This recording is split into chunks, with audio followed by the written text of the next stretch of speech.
आपका आभार व्यक्त करना चाहूँगी कि आपने 2025-26 के बजट की चर्चा पे मुझे बोलने का अवसर दिया। आज इस भरे सदन में मैं सर्वप्रथम संविधान के रचयिता बाबा भीमराव अंबेडकर जी को नमन करती हूँ, जिन्होंने आर्टिकल 25 में हमें ये अधिकार दिया, स्वतंत्र धर्म का सम्मान अधिकार और हर आस्था का सत्कार। और इसी के नाते आज पूरे देश में और प्रदेश में हमारे बीच में कुंभ का महापर्व जो रहा, उसमें पूरे देश से लोग आए। मैं सभी लोगों का जो आए उनका स्वागत करती हूँ। यहाँ कई प्रकार की चर्चाएं हुई और बहुत सारे शब्दों का प्रयोग किया गया। ये जो लोग विभिन्न प्रदेशों से और यहाँ तक कि विश्व के कोने कोने से आए, वो किसी राजनीति से प्रेरित होकर के नहीं आए, वो आस्था से, धर्म से और अपने देश, अपनी मातृभूमि से जुड़े हुए हैं, इसलिए वो यहाँ पर आए। महाकुंभ के आयोजन में जितना बजट होना चाहिए था, सरकार ने उसकी कमी की। महाकुंभ में जो सुविधाएं हमारे लोगों को देनी चाहिए थी, सरकार ने उसकी कमी की। वहाँ पे गिद्ध नहीं गए थे, वहाँ पे सूअर नहीं गए थे, वहाँ पे इस देश में आस्था रखने वाले, इस देश को लोकतांत्रिक समझने वाले, इस देश में भाईचारे को आगे लेकर के जाने वाले लोग वहाँ पे पहुँचे थे। मैं इस सदन में आज बहुत सारी चर्चाएं हुई, बहुत सारी बातें कही गई। बजट की जबकि चर्चा होती है तो बजट में किस तरीके से डिवीजन होता है उसकी बात होती है।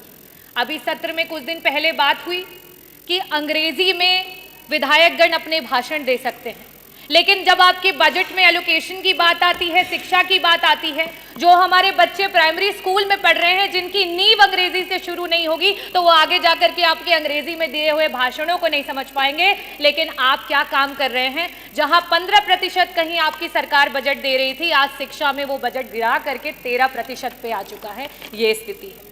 अगर मैं बात करूं स्वास्थ्य की, क्योंकि मंत्री जी यहाँ बैठे नहीं हैं, जब स्वास्थ्य पे जब विपक्ष चर्चा करने की कोशिश करता है, मंत्री जी उत्तेजित हो जाते हैं। शायद इसीलिए हो जाते हैं क्योंकि स्वास्थ्य पे मात्र 6% का बजट दिया गया है और इस 6% के बजट में भी मंत्री जी 40% का बजट पिछले जो बजट में था एलोकेटेड, उसको इस्तेमाल नहीं कर पाए। अगर हम बात करें ग्रामीण अंचल की, जो उत्तर प्रदेश की 60-70% की आबादी है, अगर हम उसमें बजट के एलोकेशन की बात करें तो मात्र 4% का बजट है, जो 8 करोड़ 8 लाख की आप बात करते हैं, 8 लाख करोड़ की बात, 8 लाख 8 हज़ार करोड़ की बात करते हैं, उसमें मात्र 4% का बजट दिया गया है। और सबसे बड़ी नाइंसाफी अगर इस सरकार में कोई झेल रहा है तो वो हमारा किसान है।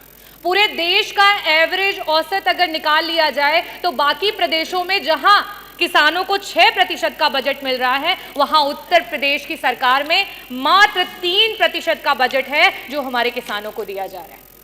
और सबसे आखिरी में और सबसे जरूरी बात, अभी हमारी माननीय सदस्य बार बार पीडीए की बात कर रही थी, तो सदस्य आप भी और यहाँ सम्मानित सदस्यगण, में आपको सभी को बताना चाहूंगी कि जहां पूरे देश में 3% का बजट विभिन्न प्रदेशों में, चाहे वो आपका दलित समाज हो, वनवासी समाज हो और अल्पसंख्यक समाज हो, उसको दिया जाता है, वहीं उत्तर प्रदेश में मात्र 1% का बजट दिया जाता है। और उस 1% के बजट में भी आपका 30% का बजट ऐसा धरा का धरा ही रह जाता है, विभाग उसको इस्तेमाल ही नहीं कर पाता है। हम इतने बड़े बड़े बजट की बात कर रहे हैं, मैं आंकड़े रखना चाहूंगी। शिक्षा विभाग में वर्तमान में 14% का बजट जो है वो शेष रह गया, इस्तेमाल नहीं कर पाए। स्वास्थ्य में 40% का बजट ऐसे ही रह गया, उसे इस्तेमाल नहीं कर पाए। आवास में 46% का बजट रह गया, जिसे इस्तेमाल नहीं कर पाए। SC ST माइनॉरिटी में 30% का बजट है, जिसे इस्तेमाल नहीं कर पाए। अगर हम सिंचाई एवं बाढ़ नियंत्रण की बात करें, 35% का बजट है, जिसे इस्तेमाल नहीं कर पाए। अगर हम ट्रांसपोर्ट और PWD की बात करें, 6% का बजट है, जो पुराना बजट है, जिसे आप इस्तेमाल नहीं कर पाए। समाज कल्याण के मंत्री जी यहाँ बैठे हैं, 23% का बजट आज ऐसे ही पड़ा हुआ है, उसे इस्तेमाल नहीं कर पाए। कृषि विभाग वैसे ही 4% किसानों को दिया जा रहा है बजट में से, उसमें से भी 10% बजट ऐसे ही धरा का धरा रह गया, उसे इस्तेमाल नहीं कर पाए। तो मैं बजटों पे बहुत बातें नहीं करूंगी, क्योंकि जो पुराना है उसे ही नहीं इस्तेमाल कर पाए तो बड़े बड़े बजटों का क्या हवाई लूटी जाए। मैं बात करना चाहूंगी अपने देश की एकता की, क्योंकि जिस समय यहाँ अंग्रेजी की बात हुई उस समय उर्दू के बारे में बहुत बड़ी बड़ी बातें की गई। उर्दू में जो लोग बोलते हैं उनको कुछ शब्दों से नवाजा गया। हमारे देश में उर्दू को बड़े ही लगाव से देखा जाता है। हिंदी अगर हमारी मातृभाषा है तो आज का ये जो देश है वो अंग्रेजी से भी नहीं घबराता है, अंग्रेजी को सीखने की पूरी इच्छा रखता है। पंडित ब्रिज नारायण जी, पंडित रतननाथ सरहार जी, मुंशी प्रेमचंद जी, पंडित आनंद मोहन जी, यहाँ तक कि उपराष्ट्रपति रहे हुए कृष्णकांत जी, इन सभी लोगों का उर्दू से बहुत लगाव था। तो क्या इनके लिए भी उन्हीं शब्दों से नवाजा जाएगा?